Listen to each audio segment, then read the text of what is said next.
Hello, my name is Leah Abbott, and for my project, I'm going to be discussing the importance of Indigenous influences, such as movies, social media, and Dalhousie's contribution.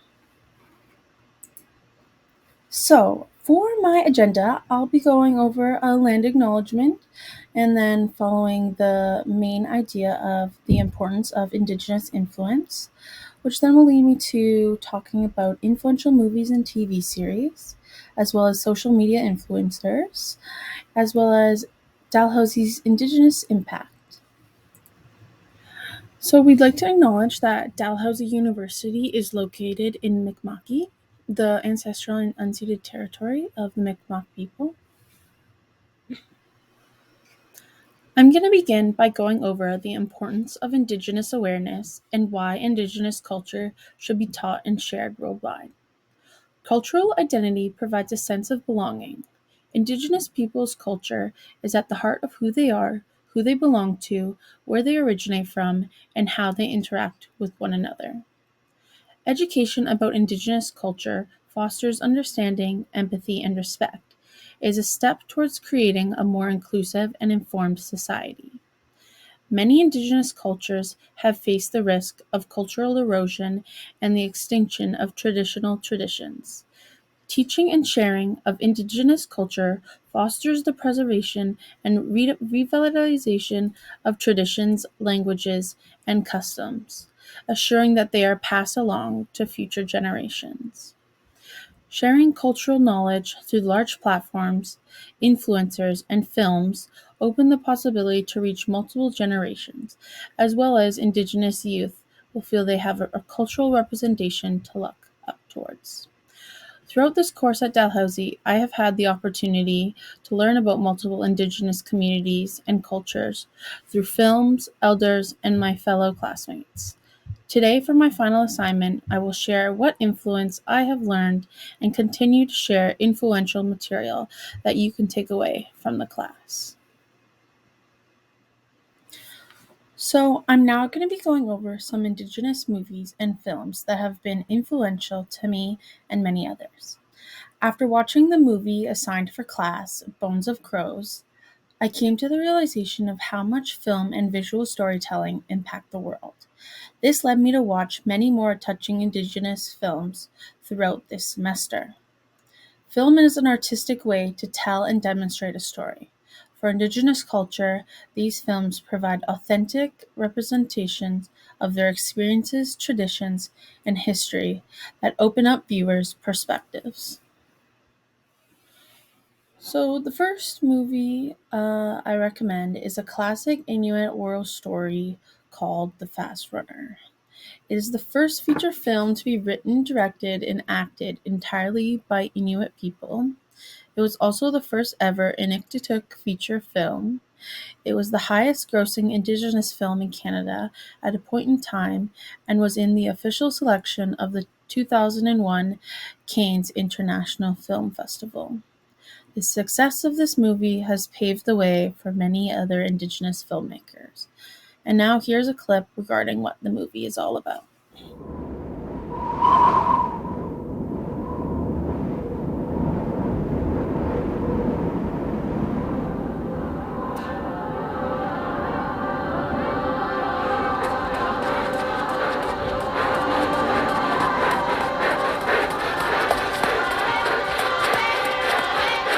In the vast Canadian Arctic, the Inuit people have lived for ages with a legend that has now come to life.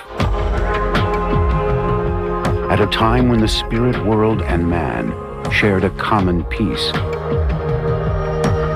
a shaman cast a spell of darkness to divide a tribe,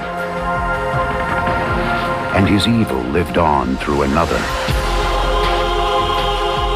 Now, one good man is the object of his rage. It will take his wife, kill his brother, and banish him forever.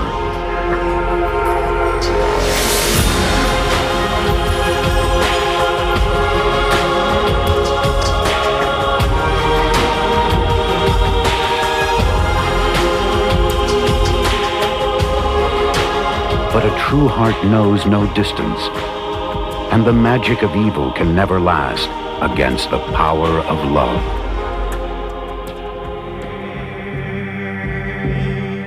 From one of the oldest cultures on Earth comes a film of tremendous accomplishment and grace. It is a journey unlike any you've traveled, a motion picture unlike any you've seen, a film Roger Ebert calls an astonishing epic film, The Fast Runner.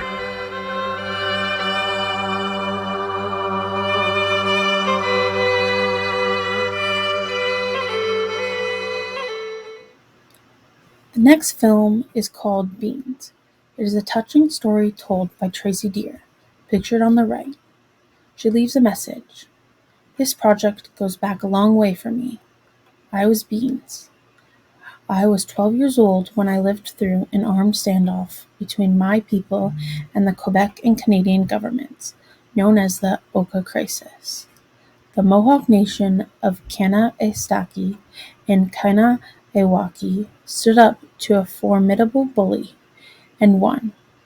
That summer, I knew I wanted to become a filmmaker and vowed one day to tell this story. Here's the trailer for this touching film. My name is Degahandekwa. Degahandekwa. Or you can call me Beans. Everybody does. The occupation of an ancient pine forest on the Mohawk Reserve of Kanesatake is in its 4th month.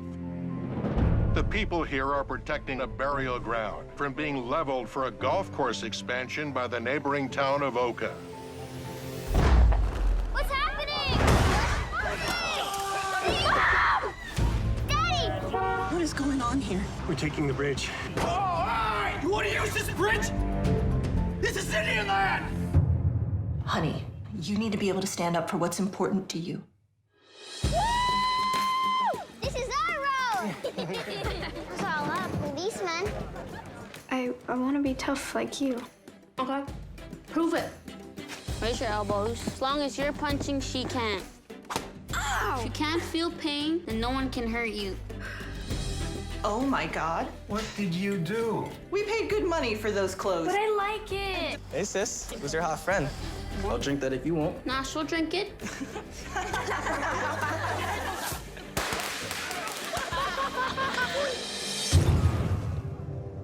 You ready to talk?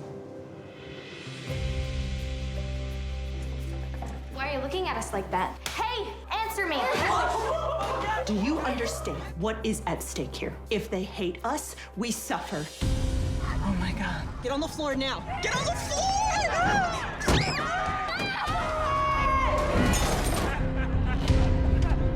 Why did you help us? If we want respect, we have to behave respectfully. You're not like other girls. Something special about you.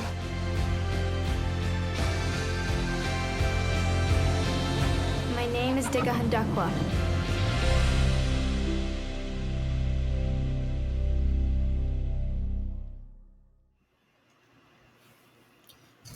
TV series are opportunities to share longer stories.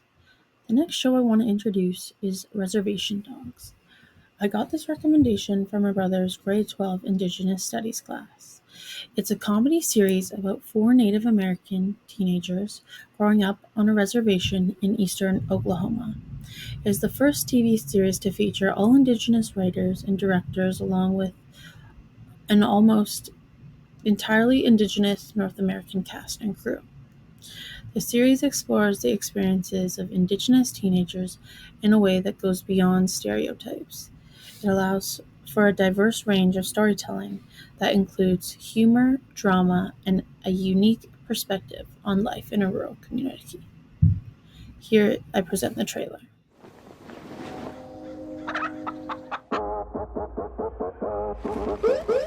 Act normal. Y'all wouldn't have seen a stolen food truck, would you? No. Oh. Someone stole the truck. Broad daylight. Put your seatbelt on. Seatbelt? People safety. We're stealing a chip truck. I do not give a shit, man. Put your seatbelt on. We're not going. Jesus. Go! Apparently it was full of chips. I've never seen anything like that.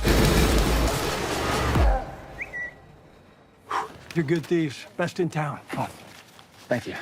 It is a small town. Tell your friends. I don't have any. Go get some then. Okay. We could be in California as soon as 2 months. California, here we come.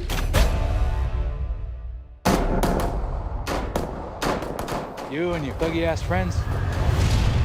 What are you gonna fight for? Nah, I just with you. What? You guys watching this? It's gonna be like a month. What kind of gang was both red and blue? Indian Mafia couldn't make up their minds if they want to be Bloods or Crips more. Maybe they're Blips. Or maybe they're Cruds. Hey. It's easy to be bad. Like the man. It's hard to be a warrior with dignity.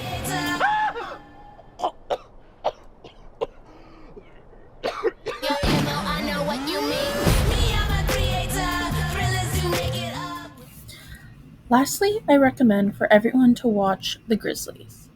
The Grizzlies feature film tells the true life story of a small Inuit town in Canada whose struggling community was transformed through the power of team sport.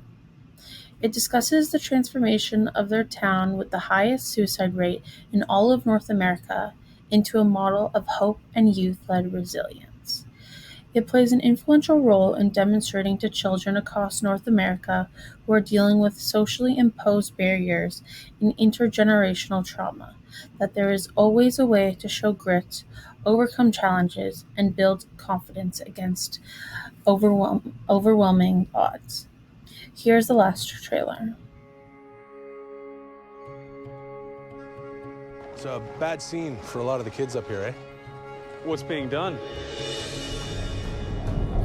You lived up here a long time? 6,000 years.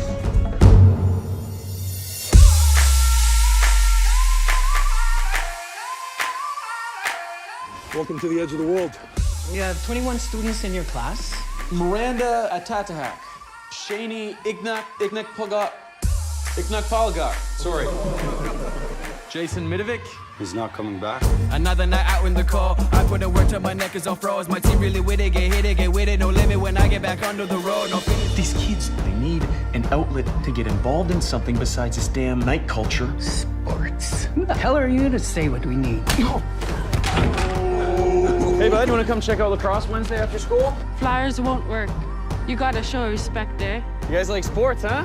I don't like to run. Come on, guys, let's turn down the suck and turn up the good. Now, are you with me?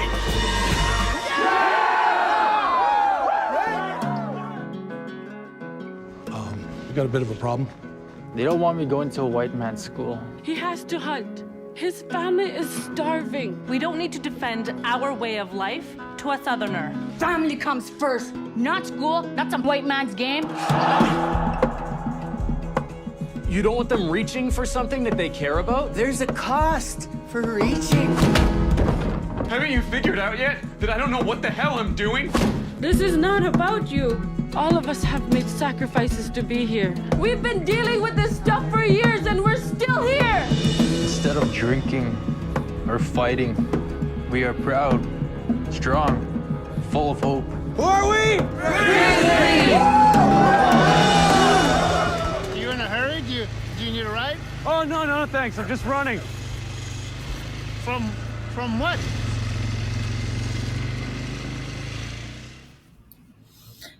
Next, I will be going over some influential Indigenous social media influencers.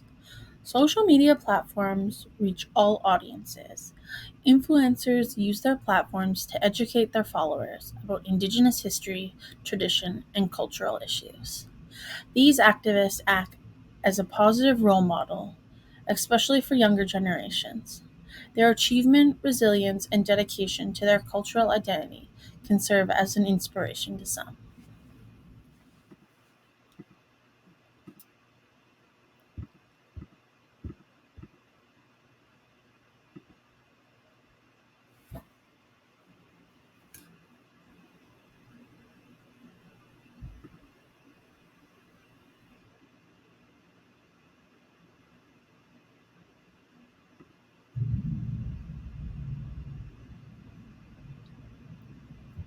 Okay. For the first Indigenous influencer I'm going to be talking about is Willow Allen. She is known for sharing her culture and family traditions on TikTok, as well as one of the first Inuvialit models. Willow was named CAFA's 2022 Fresh Face of the Year and has grown an impressive audience, including 70,000 social media followers. She has appeared in Vogue magazine, where she shares how she is incorporating Inuit culture into her motherhood journey. Here is some of the content she shares. Hey guys, my name is Willow. I'm an Inuk living in the Arctic, and I want to show you guys some of the traditional clothes I wore as a kid. This was my first pair of slippers. This is beaver and moose hide. All of these were made by locals and family members. This is my cute little parka cover.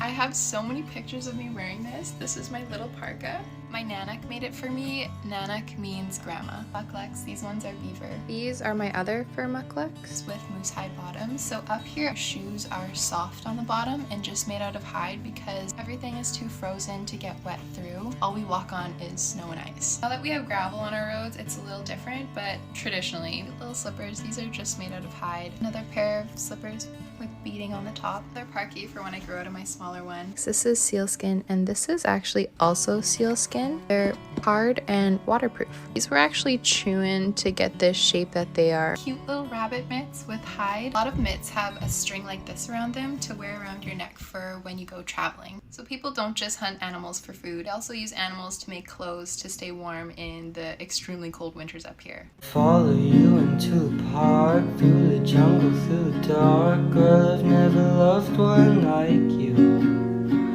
Molten boats and waterfalls, alleyways and payphone calls. I've been everywhere with you, that's true. We laugh until we think we'll die, barefoot on a summer night. Nothing will be sweeter than with you.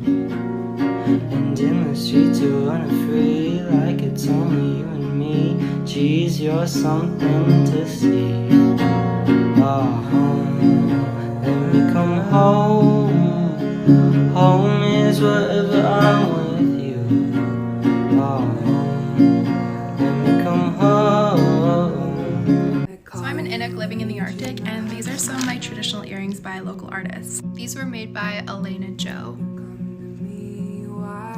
These were made by Mirna Sinachinli in Aklavik. They're little mucklucks. These were made by Peggy Day in Inuvik. All the details on how to beat it would have been so complex. And these were made by Rosemary Minoza. It's caribou hide and caribou tufting. Next, I'd like to talk about Sheena Novalinga. Sheena is a musician, activist, and Inuit social media star. She rose to recognition after putting out videos of herself throat singing with her mother on TikTok and Instagram. She advocates for mental health and shares her experience being a Canadian Indigenous woman. Novalinga expressed how all the love and support she received online gets her through the tough times. She states throat singing is a competition, a game, a lullaby to pass the time. Hundreds of years ago, when men used to go out hunting, women would take care of the children and the food, and when they were done all their chores, they would pass the time with throat singing. It was really just fun for women, she states. The passion of throat singing has put Sheena in touch with other Indigenous creators and has helped her deepen her bond with her mother. Here is some of the content she puts out there. I am woman, I am fearless, I am sexy, I'm divine. I'm unbeatable, I'm creative, honey, you can get in line.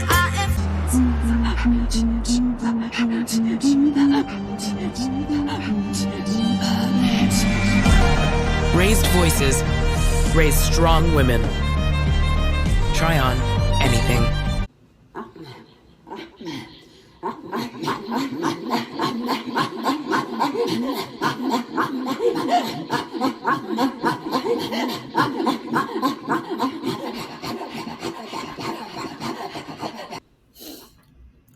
Following, we have James Jones, also known as Notorious Cree. He is known for many talents such as hoop dancing, youth activism, and traditional powwow dancing.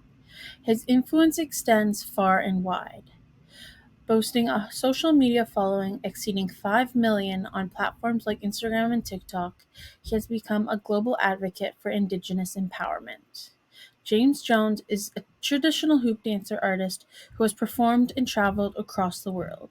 He is ranked among the top 5 Indigenous hoop dancers. His influence on TikTok is motivating to many young boys. Here are a few of his clips. Danse, hey, what's up, everybody? Come get ready with me at the Enoch Powwow.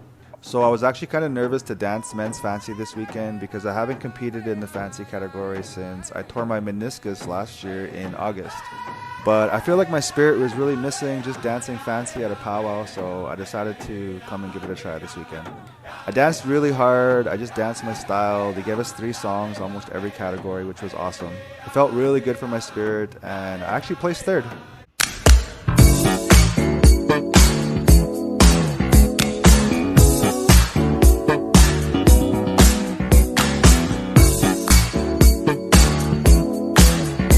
Get ready with me for the Juno's red carpet and performance.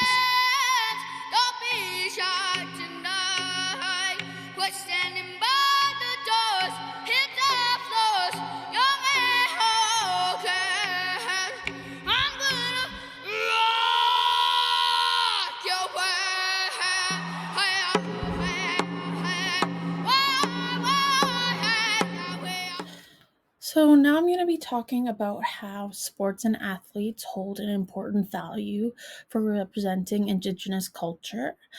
As noticed in the Grizzlies movie trailer, sports is a way to bring communities and individuals together. All cultures are welcome in sport, and large organizations are adapting this mindset into their framework.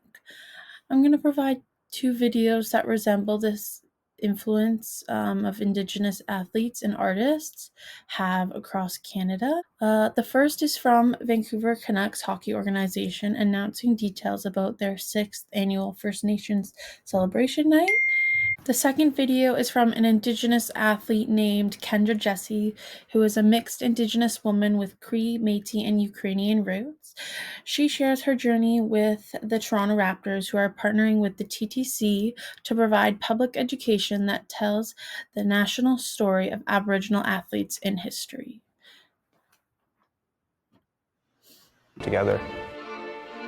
This logo and what this night represents is that it's the celebration of our culture. It's really uplifting, and coming together to celebrate those things is the intention of this night. My name is Cole Sparrow Crawford. I'm Kyler Sparrow Point. And we're Musqueam artists. Growing up, obviously Kyler and I were cousins. We're very close and always have been. We grew up playing ball hockey on the street, and now we're getting the opportunity to collaborate on artwork together. When we were approached by the Canucks, it's an honor to be seen as a part of that environment and representation of our community as well as the artists here. I kind of got the idea when I was out on the boat, just seeing the whirl ripples and the whirlpools. Teal, it comes from the Coast Salish Sea of what the original colors of what our waters used to look like. We look at all of those references that we have in terms of our culture, looking at Salish weaving patterns, the mountain design in specific. It's surrounding the orca, the dorsal fin, and also the tail of the orca. There's the Salish eye, and that is a representation of our ancestors. Representing the Canucks community and the Salish community was extremely amazing and an amazing opportunity that I'll cherish forever. Never thought I would be working with a professional sports team on a campaign, but I was recently featured in a campaign with the Toronto Raptors.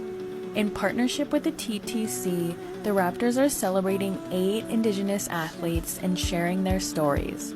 It's such an honor to be recognized alongside Tom Longboat and all these inspiring athletes. This one's so special to me. I'm always trying to be the person that younger me needed in sports. So this one's for all the Indigenous kids playing sports. Keep your head up and keep pushing forward. Your dreams are achievable. Just look, there's me on the TTC.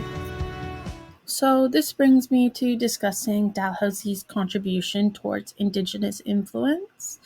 To wrap up, I want to talk and share about a short video I took while stopping by the 13th annual Mawiomi on the Quad, October 18th. This event is the largest Indigenous event on campus where culture was shared and learned. This event provided an opportunity for Indigenous people to come together and appreciate each other on Dalhousie's campus. Here we had the opportunity to meet Indigenous business owners and understand why they do the work they do. I hope you enjoy this video.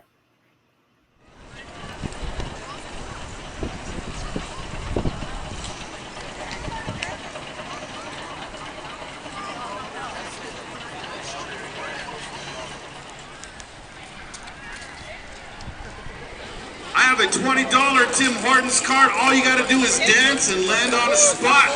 That's how this works. You guys dance to the song somewhere out here. I pick the spot. And if you land on it, you can win yourself $20 Tim's card.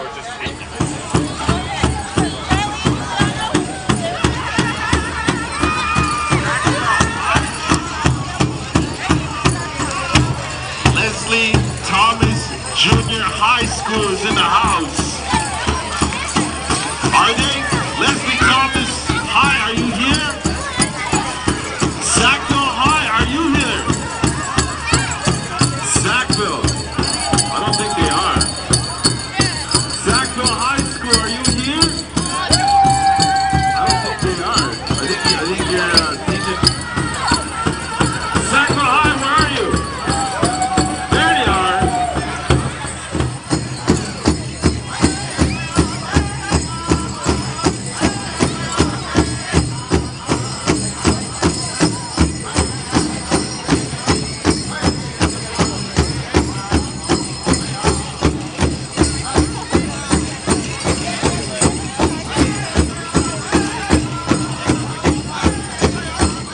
Tim Hortons gift card worth $20.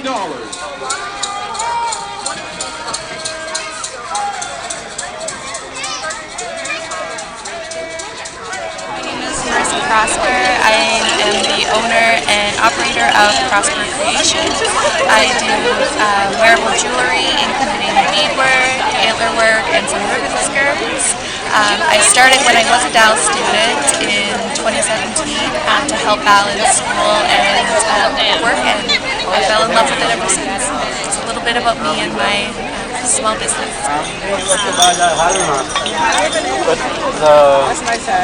I want to buy it from the money I got from Hello, my name is Sasheen. I have a small business. I do embroidery, beadwork. I'm starting to work with clay work and like woodwork as well, as you can see, like that. So my business name is Little Feather, and my name is Sasheen. So if you don't know, there was an advocate named Sasheen Little Feather. She advocated for Indigenous people in like the 1950s, 1960s to get better treatment in photography and film for Indigenous people to be recognized, to be valued, right? So that's where my name comes from. And also, like my beadwork, I do study at St. Mary's, and my beadwork helps me connect back with my culture, and it also helps me provide a modern livelihood, which I'm really grateful for. But yeah, that's why beading is very important to me. It's just because I live off reserve, I grew up on reserve my whole life, so it keeps me connected, keeps me in tie to who I am. Okay. So, Gwe, my name is Julie Thomas. I'm the Program Manager at Healing Our Nations. We are the only Indigenous HIV/AIDS organization in Atlantic Canada. We serve 33 First Nation communities and the off-reserve population on safer sex, harm reduction, healthy relationships, and we also do cultural workshops, and everything that we offer is free. And we are the Condom People as well. Hello. So this is a business that we're helping out with. It's all royalties to artists and such. Every print and everything has the information on all the artists. This is Alan Sillaboy. He's local. He is Mi'kmaq, First Nations, and we're super happy to be supporting artists all across Canada.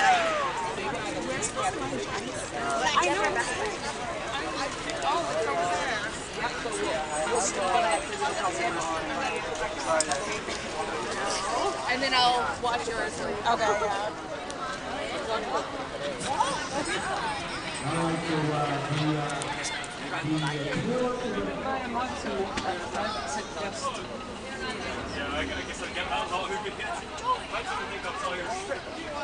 So if you're 7, oh yeah, 6.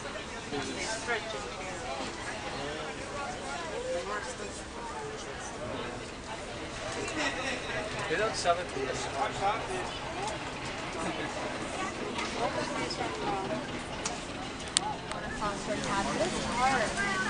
I do apply it takes me a couple months. Yeah, for it to go through. Rowan does it. Rowan does it. They're on their second one. They're on the second, yeah. Like, is that crazy? No, I just didn't know what The few businesses that were mentioned in the video are listed here. These individuals are just as important as the activists mentioned earlier in the presentation. They continue to influence and share Indigenous culture through business and community. I want to say thank you for listening, and I hope you enjoyed and learned a couple things along this journey.